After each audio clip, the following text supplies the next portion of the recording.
सबसे दिलचस्प पे मैं आता जा रहा हूं। सफलता की यात्रा में सबसे पहली जंग कुदरत के साथ होगी तुम्हारी sir. In the process of achieving your dreams you have to fight with nature. अब आप बोलोगे ये क्या बात हुई, मैं बोलता हूं हाँ, यहीं से शुरुआत है। सफलता की यात्रा में सबसे पहली जंग कुदरत के साथ होने वाली है। पहली लड़ाई आपकी कुदरत के साथ होगी सर। कुदरत परीक्षा लेगी हर वक्त, हर घड़ी।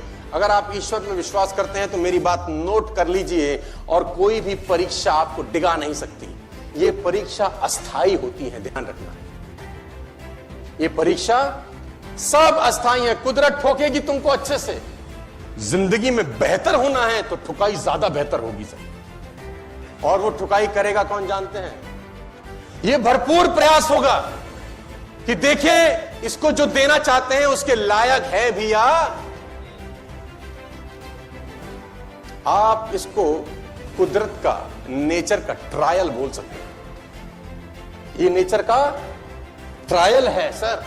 आपको तकलीफ हो रही है, लोग मना कर रहे हैं, टेंशन दे रहे हैं, घर में आपका विरोध हो रहा है, तो ये नेचर का ट्रायल है। वो देखना चाहती है कि लायक है या नहीं। मैं फिर बताता हूं आपको, दिल्ली कर्नाटका के मैच में लड़का घर गया, उसका पिता गुजर गया, मां ने बोला योर फादर एक्सपायर्ड।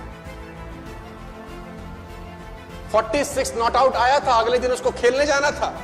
मां ने बोला तेरे पिता गुजर गए। आपको लग रहा है मजाक हो रहा है? नहीं नहीं, शोहरत देने से पहले की इम्तिहान है। शोहरत दौलत देने से पहले का इम्तिहान है। अब तू क्या करेगा? उसने अपने कोच को फोन लगाया, सिडनी में था राजकुमार शर्मा की, सर मुझे क्या करना चाहिए? उसने बोला जो होना था वो हो गया, तेरा करियर तेरे सामने है, तेरा देश तुझको बुला रहा है, तेरी टीम तुझको बुला रही है, बाकी तेरे ऊपर है। कुदरत ने चैलेंज फेंका कि विराट तुझे बहुत कुछ देना है रे मुझको, प्रूफ कर आज अपने आप को। तुझे बहुत कुछ देना चाहती हूं, प्रूफ कर। तेरे आगे आज समस्या है, समाधान है कि नहीं? और उसने कुदरत के समस्याओं के ऊपर पैर रख के बाहर गया और मैच खेला जाके 96 किए, वापस आके अपने पिता का संस्कार किया। आज कोहली को पैसे क्यों नहीं आने चाहिए? आने चाहिए, वो डिजर्व करता है सर। कौन इम्तिहान ले रहा है? ये आपका नहीं होगा। अगर आपको लगता है आपका इम्तिहान नहीं हो रहा है तो समझ लीजिए पैसे देने वाला मामला नहीं है। फिर देखो मैं आपको बताना चाहूंगा, 50,000 रुपए की कहीं नौकरी भी लगती है ना तो इंटरव्यू होता है तुम्हारा यार। हेलो, होता है कि नहीं होता? और नौकरी अगर 1 लाख रुपए की है तो इंटरव्यू तगड़ा होता है कि ढीला होता है? तगड़ा होता है। और नौकरी अगर 5 लाख रुपए महीने की है तो इंटरव्यू कैसा होता है? और नौकरी अगर 10 लाख रुपए महीने की है तो ठुकाई होगी कि नहीं होगी? तुम चुपचाप सीधा सीधा खेल रहे हो, यॉर्कर नहीं लग रहे, फुल टॉस नहीं आ रही, तो समझ लो कोई इम्तिहान नहीं चल रहा तुम्हारा, पैसे पूछे नहीं आने वाले।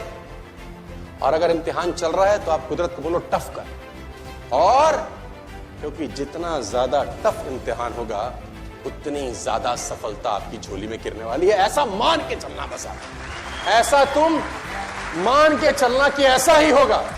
अगर एक बार आप कुदरत से जंग लड़ लो और जीत जाओ, कुछ समय के बाद ये कुदरत सहयोगी हो जाती है तुम्हारी। यही कुदरत जो तुम्हारे आगे परेशानी खड़ी करती है, एक दिन यही सपोर्ट में आके तुम्हारे खड़े हो जाएगी। और अगर कोई अड़ंगी डालेगा भी सही तो पैर उठा के फेंक देगी पहाड़ पे।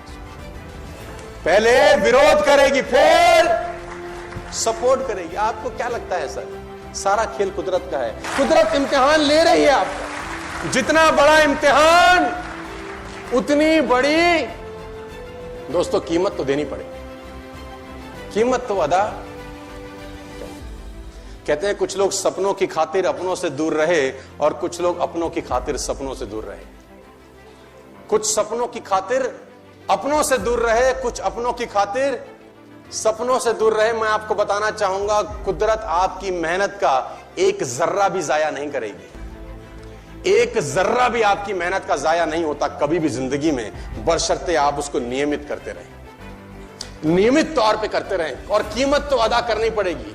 आज कीमत अदा कर दो, जिंदगी भर ऐश करो, या आज ऐश करके जिंदगी भर साला उसकी कीमत चुकाते रहना। कीमत तो अदा करनी पड़ेगी। You have to pay the price to become a successful human being. आपको रोज कुछ ना कुछ कीमत अदा करनी पड़ेगी। ये इतना आसान होता तो सब ना कर लेते।